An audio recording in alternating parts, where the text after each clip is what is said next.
Ito na ang totoong good news para sa ating mga mahal na senior citizen. Ang NCSC ay magbibigay na ng payout. Okay? So, payout time. Sa kauna-unahang pagkakataon, ang NCSC ay magbibigay na ng payout sa mga senior citizen base sa kanilang birthday.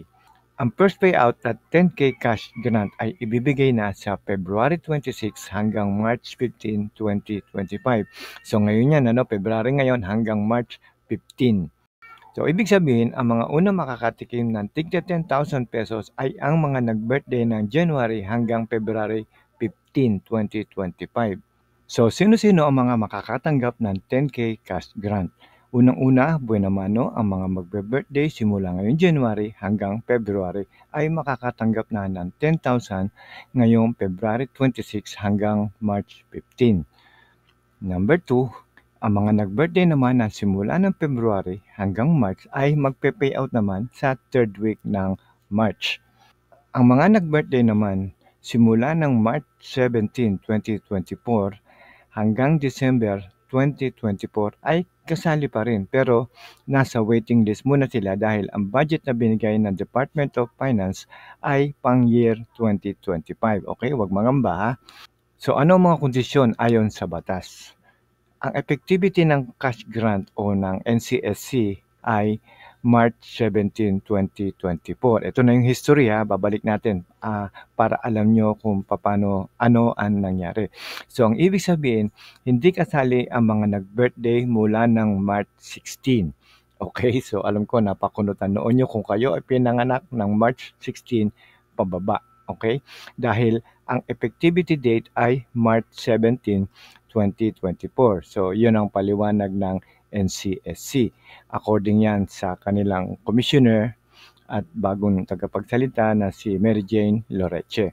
So, ang ibig sabihin nito, kung kayo ay March 16, tandaan nyo, kung March 16 pababa, hindi po kayo kasali. Sorry po. Okay, dahil ang effectivity date ng cash grant ay March 17. So, according po yan sa batas. Okay? Ang mga nag-birthday naman magsimula ng March 17 pataas ay kasali. Okay? Ito, sila po yung masuswerte. Okay? So, batas po yan. Kaya wala pong sasamahan loob dahil sa susunod, kayo naman ang magkakaroon. Pero huwag kayo mawawala ng pag-asa dahil ang mga nasa waiting list ay siguradong mabibigyan din ng cash grant at malamang na mapasali din kayo sa loob nitong taon na ito. So, yung mga nasa waiting list mula March 17, 2024 hanggang December 2024, sila po ay kailangan pa rin mag-apply o mag-fill up ng application form para sa kanilang payout. Don't worry ha, magkakaroon din kayo. Sila yung mga umabot sa milestone na 80, 85, 90 at 95 years old. Okay, yan po yung Centenarian Act. So tandaan ang mga eksaktong edad lang ang sakop ng Extended Centenarian Act. So, ang ibig sabihin, kung ikaw ay 80 years old ngayon, base dun sa mga dates na nabanggit natin kanina, ay makakatanggap na kayo ng cash grant. So, ito ang paliwanag natin tungkol sa cash grant. Sa mga age, marami pa rin nalilito tungkol doon sa Centenarian Act. Okay? Ang 81, 82, 83 at 84 ay walang matatanggap. Pero, pagdating ng 85 years old, meron na ulit. And then 86, 87, 88 at 89 ay wala ulit. Okay? So malino na po ba sa inyo? So ang meron lang ay 80 at 85. Yung pagitan ng dalawa, wala pong matatanggap. Okay? Malino na po tayo dyan. So tuwing kailan naman ang payout? Para sa mga nag-birthday na January hanggang February, ang payout ay nabanggit natin na February 26. So ngayon yan, ilang araw na lang. Number 2, para naman sa mga magbe-birthday ng February 16 hanggang March 15 ay sa third week naman ng March. So pagdating naman ng April, May at June, ngayong taon na ito yan, magiging quarterly na ang payout at makukuha ito sa middle ng June. Okay, so dire-diretso na ang payout natin. Pagdating naman ng April, May at June ay magiging quarterly na ang payout. At ito ay makukuha sa middle ng June. Okay, so summary, yung January at February, monthly po yan. At ang April, May at June ay magiging quarterly na. Okay? So, malinaw po ba? Note lang po, Kung ang payout schedule nyo ay February at hindi kayo nakasali, ito kung sakaling na-delay kayo o na-late yung inyong application o yung pag-apply, kayo ay mapapasali na sa susunod na payout schedule, which is March. So, no worry po sa mga na-delay ang payout, kaya dahil sigurado na po na mabibigyan din kayo. Saan naman makukuha ang application form? Paano tayo mag-a-apply? So, una-una, meron po sa NCSC, sa kanilang website, pwede po tayo doon kumuha. Ikalawa, sa OSCA office, yung ating Office of the Senior Citizen sa ating mga lugar. At number 3, yung Local Social Welfare Development Office sa ating din lugar o munisipyo. Kadalasan po ng mga munisipyo, meron po niyan.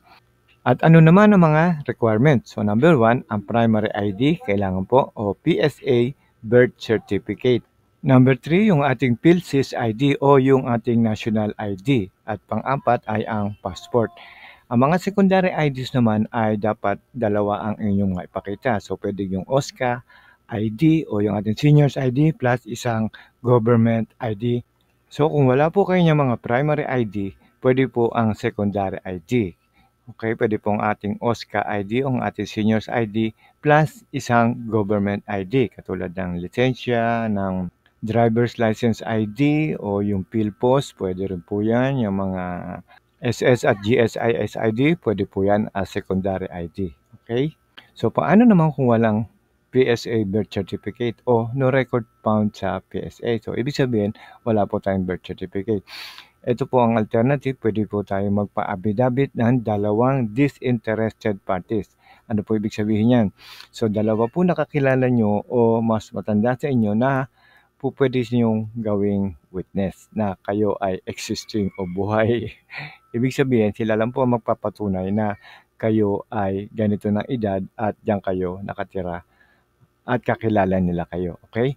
So, kailangan din ng picture nila at signature o kaya ay thumb mark. So, parang witness lang po sila, okay? Yan po ay pagkawala ka lang birth certificate. So, po pwede ba ang early registration? Yes, pwede po yan. 6 months bago kayo mag-birthday ay pwede na mag-apply at mag-fill up ng form.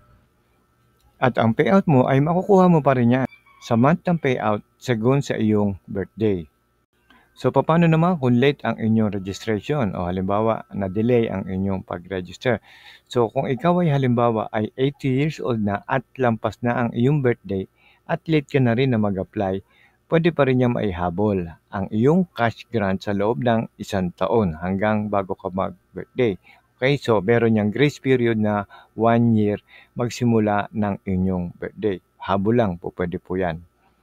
Sa ngayon ay aabot na sa 275,000 na senior citizen ang makikinabang dito at simula pa lang yan dahil buwan-buwan makakatanggap na ng cash grant simula ngayong taon na to. So paano naman kung may sakit o hindi na maka-apply ng personal ang isang senior citizen? So kailangan lang ng SPA o Special Power of Attorney para lang makasiguro na ang claimant ay hindi isang bogus kasi madaling gayahin yan yung mga authorization lang, madaling gawin yan eh. So, ang nire-require nila ay SPA. Okay, tandaan nyo po yan. So, kung hindi pa kayo nakaregister sa NCSC, mag-register na po kayo dahil sa panahon na to ay makakasali na po kayo sa inyong cash grant. So, lalagay ko po yung link dyan sa description para i-click nyo na lang at panoorin. At mag-register na rin kayo. Kaya hinihikayat ko kayo na mag-register. So, mayroon din tayong video kung paano magbe-verify na kung sakaling nakaregister na kayo sa NCSC. So, meron din pong link yan sa description at i-click nyo na lang, okay? So, hanggang dito na lang po tayo at sana ay may naibigay akong mga mahalagang impormasyon sa inyo. At huwag nyo lang po kakalimutan, ikasisiya po namin ang inyong thumbs up o like, subscribe at hit nyo na rin ang bell para updated kayo sa ating mga future videos. Mula po sa ProMag TV, maraming salamat po muli at God bless.